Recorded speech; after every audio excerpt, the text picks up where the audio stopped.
नमस्कार दोस्तों, मैं आचार्य ध्यान आमीन। एक प्रश्न पूछा है महाशक्ति ग्रुप से, शक्तिपात ग्रुप से। एक क्वेश्चन पूछा है कि गुरुदेव, मैं ग्रुप में ही जुड़ी थी आपसे बात करने के लिए। बहुत अच्छी बात है। हमारी शादी को 10 साल हो गए हैं। मेरे पति भी आपसे जुड़े हैं और वो संन्यास लेना चाहते हैं और मैं नहीं चाहती कि वो संन्यास लें। मैंने बहुत मना करा है, हमारा झगड़ा भी हुआ और मैंने जो है तलाक देने की भी बात कर दी, मगर उन्होंने जिद ही ठान ली है कि वो संन्यास लेंगे। कृपया आप समझाएं। अच्छा, ये भी कहा है कि इस बात पे वीडियो बनाएं, मगर मेरी ऑडियो नहीं गई। ये तो पत्नी वाली बात ही नहीं हुई। पत्नियां तो तलवार निकाल लेती हैं। तुम्हें तो कहना चाहिए था कि मेरी ऑडियो भी दे, मेरा नाम भी दे, ताकि मेरे पति को समझ तो आए। हमारे यहां तो वैसे भी स्त्री के कई रूप हैं, उनमें एक रूप काली का भी है। तुम्हारे पति को समझाने की कोशिश करता हूं और तुम्हें भी समझाने की कोशिश करता हूं, इसे बहुत अच्छे से समझना। शादी के 10 साल बाद उन्हें लगा कि संन्यास ले लूं, तो मैं ये कहूंगा बहुत देर बाद उन्हें एहसास हुआ कि उन्हें संन्यास लेना चाहिए। संन्यास ले लूं, ये तो शादी से पहले ही हो जाना चाहिए था। शादी के बाद, वो भी 10 साल बाद, तो बहुत दूर चले गए। अब वापस परमात्मा की तरफ जाने में बहुत दिक्कत होगी। फिर दूसरी बात कि मैं रोकना चाहती हूं और वो रुक नहीं रहे। इसे समझने की कोशिश करें। कभी कभी इस पृथ्वी पर कोई ऐसा शरीर होता है जिसमें वो निराकार उतरता है और वो घोषणा करता है और वो पुकारता है कि जो उस पार जाना चाहते हैं, जो मुझ में विलीन होना चाहते हैं, वो आ जाएं। कभी कभी होता है, किसी किसी सदी में होता है, हर सदी में नहीं होता, किसी किसी सदी में होता है। हाँ, उसकी डुप्लीकेट कॉपी तो हर सदी में आती है, जो बताती है घर को कैसे बनाना है, ये काम करो तो जो है पैसा बरस जाएगा, ऐसा करो जो है ब्रह्मांड की शक्ति तुम्हारी गुलाम हो जाएगी। ऐसे तो मदारी लोग जो है वो आते ही रहते हैं, उनकी तो बात अलग है। अब इसे समझें, जब कोई पुकारता है, जब स्वयं परमात्मा पुकारता है और एक आत्मा लाखों जन्म दुख भोगती है, लाखों जन्म जन्म धारण करती है, शरीर धारण करती है, मरती है, क्या क्या देखती है, वो तड़प रही होती है। और जब उसे वो पुकार सुनाई देती है कि मेरे को बुलाने वाला कोई आ गया, इस संसार में तो कोई किसी का नहीं है, सब स्वार्थ के हैं। जब उसे पता लगता है कोई ऐसा निस्वार्थी भी है जो मुझे प्रेम से पुकार रहा है, उस पुकार को सुनने के बाद वो जब कदम उठाता है और उन कदमों को जब हम रोकने की कोशिश करते हैं, तो शायद इस पृथ्वी तो नहीं, पूरे ब्रह्मांड में महापाप कर रहे होते हैं। ध्यान रखना, पूरे ब्रह्मांड में महापाप के भागीदार बन रहे होते हैं। क्यों महापाप के भागीदार बन रहे होते हैं? जो आज तुम्हारे पति के भीतर उठा, 10 जन्म, 20 जन्म, 100 जन्म, 1000 जन्म के बाद वो तुम्हारे भीतर भी उठेगा। इस पृथ्वी पर जो मनुष्य शरीर धारण करेगा, परमात्मा की प्यास उसके हृदय में उठनी ही उठनी है, चाहे इस सदी चाहे किसी और सदी। मगर जब तुम्हारे भीतर उठेगी और तुम्हें कोई रोकने की कोशिश करेगा और तुम्हारी यात्रा को पूरा नहीं करने देगा, तब तुम्हारी तड़प का क्या होगा? जब तुम आखिरी सांस छोड़ रहे होगे और ये कह रहे होगे कि जन्म बेकार चला गया, तब तुम क्या करोगे? यह महापाप है।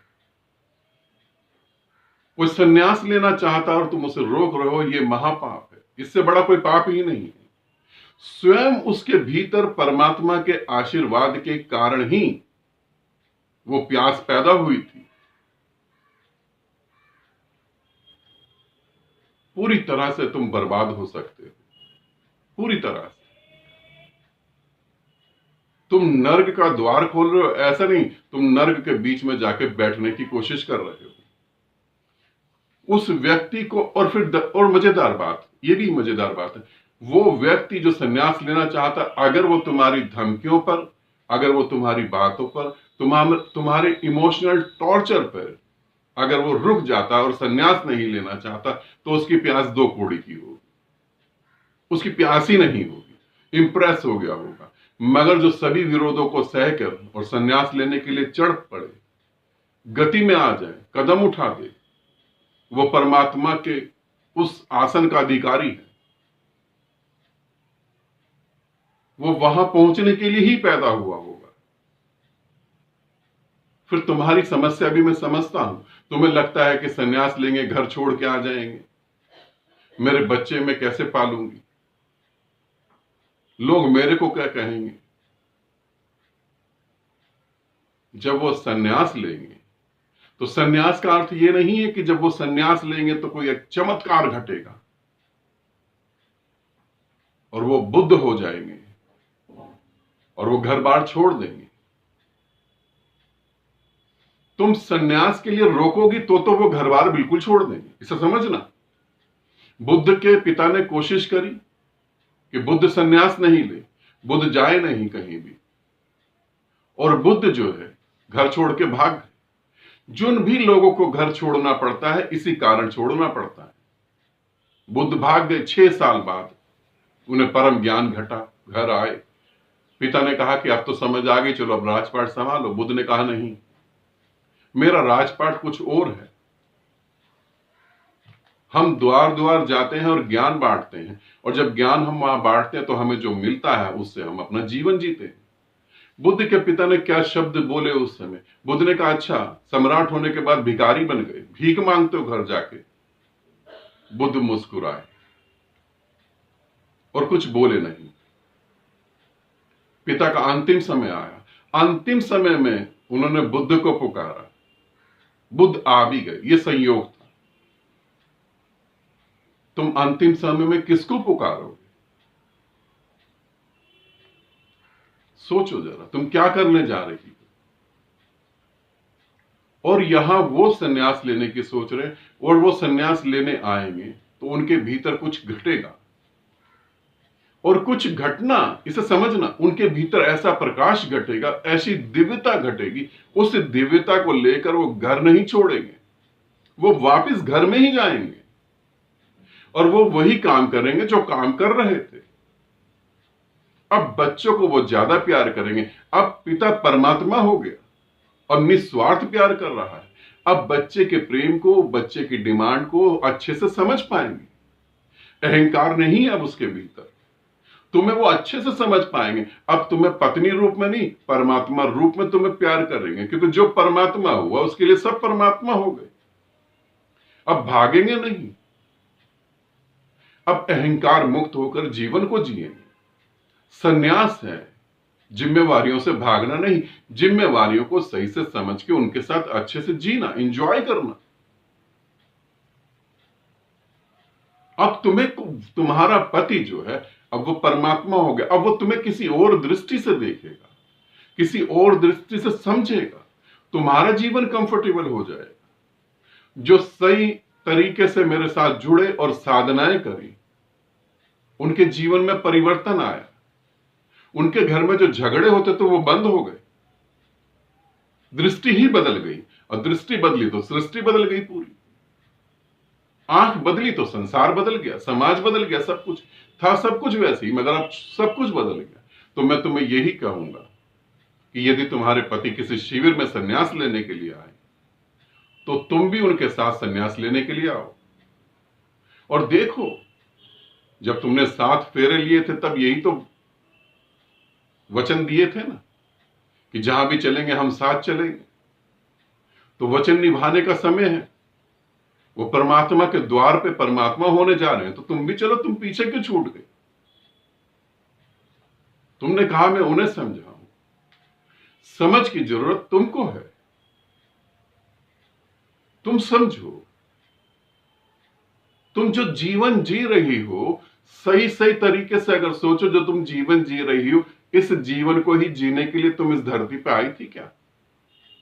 क्या यही सब सोचना, यही सब करना इसलिए धरती पे आई थी? और जिसको तुम कह रही हो मेरा पति, मेरा पति, कितने जन्मों से तुम साथ हो इस पति के? पिछले जन्म में तो तुम नहीं थी इसके साथ, अगले जन्म में भी तुम इसके साथ नहीं होगी। जब तुम्हें पिछले जन्म के पति का नहीं पता, तो इस पति को जब तुम मृत्यु को प्राप्त होगी तो इसका भी तुम्हें नहीं पता होगा। मेरा पति से अच्छा है, मेरा परमात्मा बोलो फिर, और लीन हो जाओ उसमें। समझो, तुम्हारे पति को थोड़ी प्यास होगी, उसे समझ आ गई बात।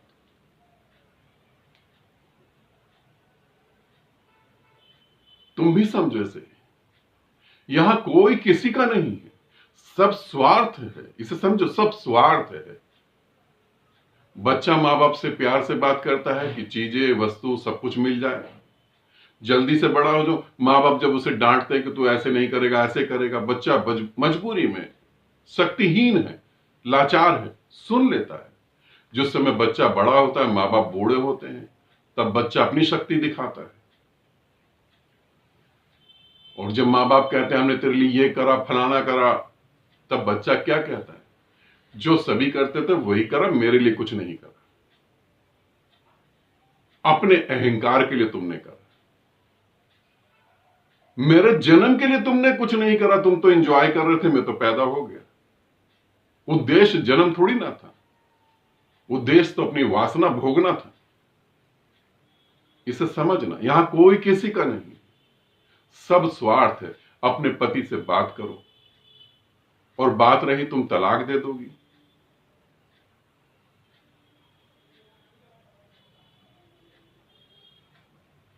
तलाक देके तुम क्या करोगे? किसी और पुरुष के साथ फिर जुड़ोगे? क्या करोगे तलाक देकर? तुम ऐसी धमकियों से उसकी यात्रा को मत रोको। मुक्त हो जाओ हर बंधन से, परमात्मा से प्रेम साधो, परमात्मा से ज्ञान साधो, हर बंधन से मुक्त हो जाओ। ठीक है, आनंदित रहो, सदा खुश रहो। बहुत बहुत प्रेम आप सभी को।